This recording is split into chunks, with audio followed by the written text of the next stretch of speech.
session this morning is on the root causes of the uprising in the Arab world and prospects for sustainable democratic change. There are three panelists who will be presenting to you. I've asked them to each to speak for about 10 minutes each.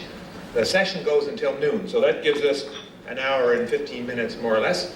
So there'll be about roughly a half an hour of presentations, and then we will get into a discussion period, and I'll explain to you how that will work when we get to that point in the agenda. My name is Peter Larson. I am the Secretary of the National Council on Canada-Arab Relations. And the three panelists are Dr. May Telmesani, Dr. Noomani-Bessma, and Dr. Bessma-wmv.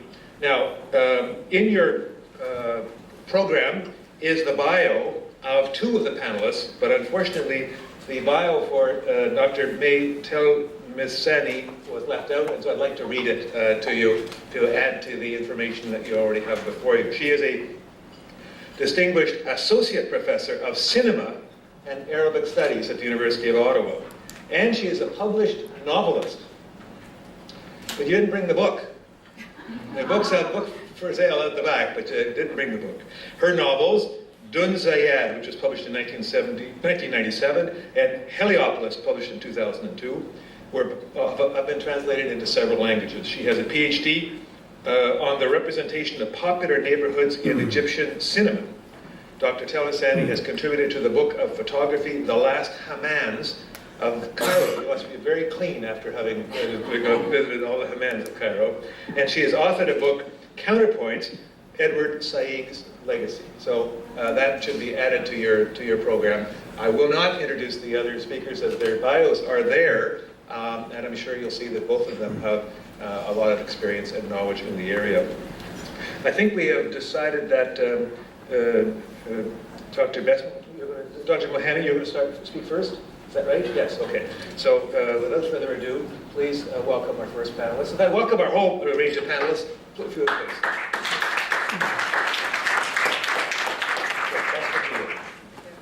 Thank you to the organizers and to all of you for coming to hear what I think for many of us who are interested in the region, but more importantly, in everything from international politics, international affairs, what is, I think, a very vital region and an understudied one in so many ways. I'd like to talk a little bit about what I think are some of the determinants, although as a caveat or even as a disclaimer, I think as an academic, we like to take a long-term approach to really sort of digest what's happened in the region before coming up with the so-called determinants of what happened.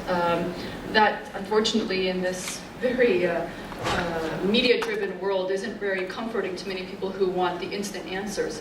So it's a little bit of a disclaimer because as an academic, I worry sometimes whether we're being too quick to judge exactly what is it that explains what has been famously called, although I disagree with the terminology for a whole other reasons, the Arab Spring. Perhaps as a political economist, I am interested in some of the economic issues. And, in my own sort of questioning of why this has occurred, I wanted to see if there was something about more than just the economics. Could it be explained by other reasons? And I can't claim to say I've done many academic studies on this yet, but it's very much an anecdotal observation. And I do truly feel that if we look at the causes of the Arab Spring, not just by convenience of my profession, but I really do believe there are political economy rationales, and we need to sort of contextualize that. So I'm going to talk about what I've been finding to be some of the main causes of what's happening. Without a doubt, corruption is a big factor. And when we look at the Transparency International, which is one of the organizations, third-party organization that indeed monitors perception of corruption in countries, it's no coincidence that the countries internationally and regionally that have the worst record on corruption are the ones that had the most violent uprisings in the region. That's not a coincidence, and I think that there's something fundamentally important about that factor, and I'd like to kind of paint a picture of where and what that is, although I think for many of you, and I suspect many have visited the Middle East, corruption is so endemic, and in some countries so, as I tell my students, utterly down to the core of the entire socio-political structure, that it is it is going to take a very long time to root it out. And this is something that I wish wasn't the case, but I truly believe is going to take a very long time to change. Because it's so embedded, I think, in the society. Not in, and I want to be very, I want to point out that it's not cultural, and this is really important. It's unfortunately a mechanism of how terrible the governments of the Middle East did in running their own state of affairs. Okay? People reverted to corruption not because of the fact that it's somehow culturally appropriate in Middle East Arab societies, and I absolutely refute that kind of what I think is a very Orientalist discourse about corruption. It's very much a matter of bad governance from the very top, and those that engage in it at the very bottom, a absolute feeling of despair, and I think that's something that's completely prevalent throughout the society that I'd like to talk about. With corruption is the greatest problem I think also facing the Middle East is inequality. And I want to be very pointed here in saying that it's not poverty. Okay? It's not a matter of poverty. We know that societies that have poverty are not so much prone to upheaval. It's inequality that's the differing point. Keep in mind here, the Middle East, at the time of the financial crisis, so I'm giving you data when the world is supposed to be quote-unquote suffering, was still growing at 5%. Egypt recorded in 2009 5% GDP growth. Okay? These are countries that were growing. Tunisia, growing. Syria, growing. These countries experienced, by all macroeconomic indicators, that there was economic growth. So what's the problem? The problem is there was no distribution of that wealth. And it's not poverty. It's the perception that there is some group or class getting richer and the continuation of life getting worse and worse for the average person. It's that inequality that I think is at the core of the problem. And add that with corruption, you can see how the justification of why there is this increased gap between rich and poor, that it's not, if you will, because of excellence in profit making or excellence in achieving great wealth. It's the fact that there is corruption at the core that explains why this gap continues to increase between the rich and poor. The other problem, underemployment. Not unemployment, underemployment. I think it's actually absolutely worse than unemployment. Unemployment means that you are, for simplification, staying at home and seeking employment.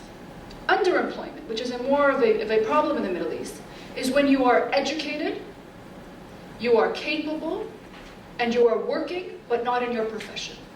You are underemployed. You are employed for the sake of the books and that you have an income, but you are a taxi driver, but trained doctor. That's the problem in the Middle East. It's underemployment.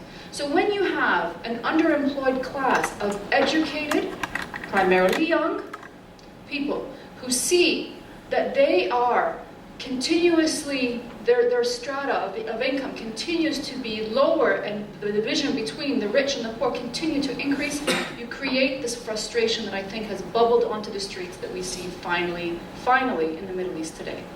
I think that's the circumstance that we really need to have the nuances of that. Why do I need to point this out, that it's underemployment? You're going to hear that many people say, what we need is more education in the Middle East. We don't need more education in the Middle East. The Middle East is quite educated. We have an Afghanistan fixation, unfortunately, on the Middle East. That's a problem here in Canada. Policy officials here think Afghanistan, and they seem to apply the same models. Women in the Middle East are more educated than men in the Middle East. There are more graduates today in Arab universities that are women than men. So please, it's not about women being educated in the Middle East. It's about what happens after they're educated. Where do they go after they've gotten their education? They are not only underemployed, but also unemployed, right? That's the problem. So I think we also, part of understanding the source of the problem is really, I think, an important part of getting at the proper solutions. One of the things that I've seen in the Middle East in my own research, so if you don't mind, just to kind of give you a little bit of what I've had a chance to reflect on, is we have seen for the past, what I would say, 15 years of great growth by macroeconomic indicators. Again, pointing out that we have had GDP growth rate